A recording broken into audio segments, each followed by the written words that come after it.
Oh God, him again. Steve Cow. Pretty much. Because, I'm sorry, but I don't understand it. Like, Flash, is that all you got? You can run like this?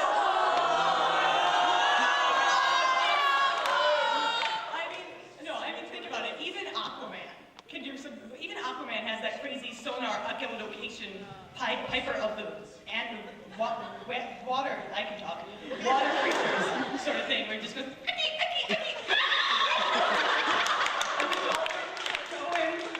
all the dolphins are coming. But like, if a little kid came up to me and said, I want to run really fast, I'd probably say, you could do that if you got up off your fat ass and stopped watching cartoons.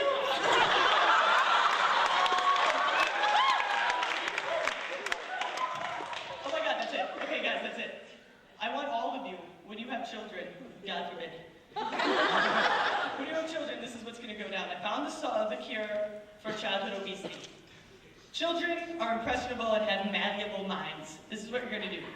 Tell them that if they maintain an average weight ratio, they can fly. Do it. Be like, yeah, we're in shape, we can fly, but you're dragging us down, man. We're not going to fly without you. And then, like, we won't have kids, like, pigging out at McDonald's or anything on the weekends because they'll be like, hey, guys, I gotta cut the carbs, I want to fly next week. But, yeah, but I love superheroes as much as the next person. There are other things that kind of stick with us through the ages because we're taught things as small children that we hold on to. And I actually have a perfect example from today. True story. I was eating at Boston Market about 3 hours ago. And I was enjoying a delicious cup of mac and cheese. But I really had to go to the bathroom, and so did my compadre. So we're like, no one's gonna take our food, right? And childhood instincts, I lean down and I lick my food. It's true. I lick the container, thinking that that's gonna stop everybody. I didn't lick the actual food even. I licked the lid of the plastic container. And then I went to the bathroom and I was like perfectly content. I was like, no one's gonna touch my food, I licked it. But there are things that stick with us. And I think the one thing that probably should have stuck with us, and I think it sticks with some of us, is the, if you're not gonna say anything nice, don't say it at all. Because there's that awkward time in junior high and freshman year, because they kind of have the same thing. I love you, freshies, where you kind of have to step away eventually from the "that's so gay" comments. Because I'm telling you, it's the fastest way to make me lose, like, stop listening to you. And it's not because you're, like, being ignorant or anything, it's simply because you're still talking, and I'm trying to figure out how you've determined the sexual orientation of an inanimate object. Like, I want to know, but I do not want to know. And while this is going on, like, several things are crossing my mind, and this is probably why I'm awkward. Is because this is what pops in my head. What do foreigners think? Because they have,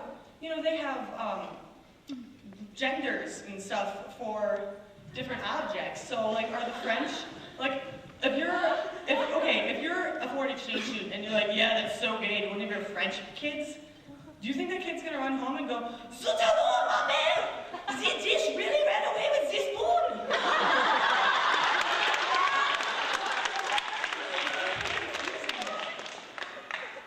And actually, on a similar note, when did he decide that fruit was homosexual? Because,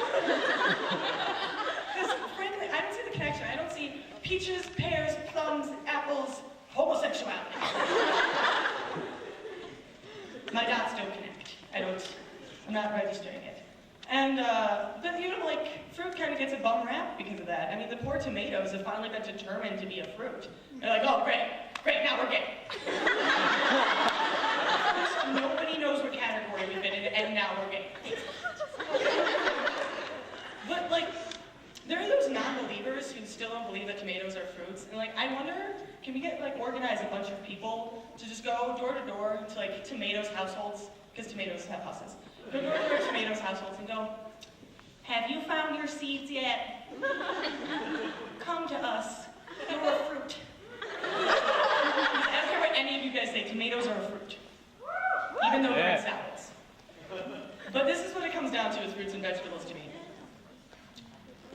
Do vegetarians eat fruit?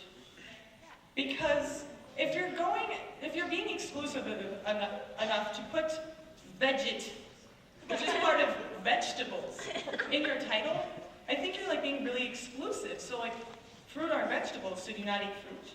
Because you're a vegetarian. It's the root of the word, no pun intended. But I have another question, because for my vegetarians out there, or my vegans, but primarily just the vegetarians, I have some friends who are vegetarians, but who eat fish.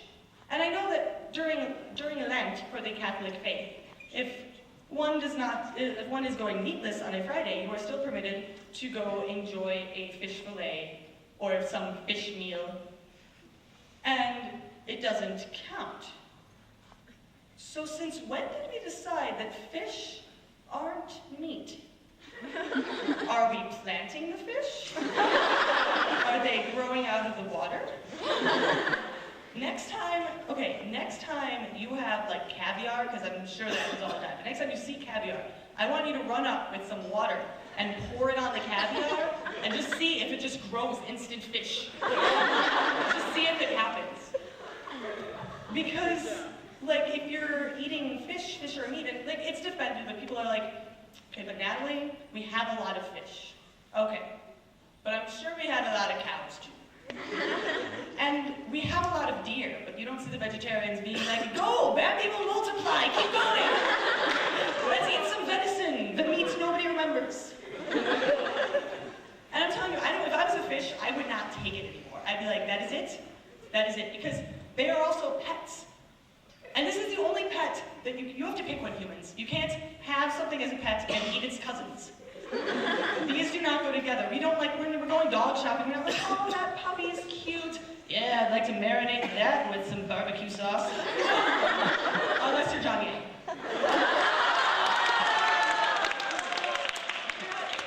You're not eating your dogs. We don't bring home hamsters to roast them over a fire.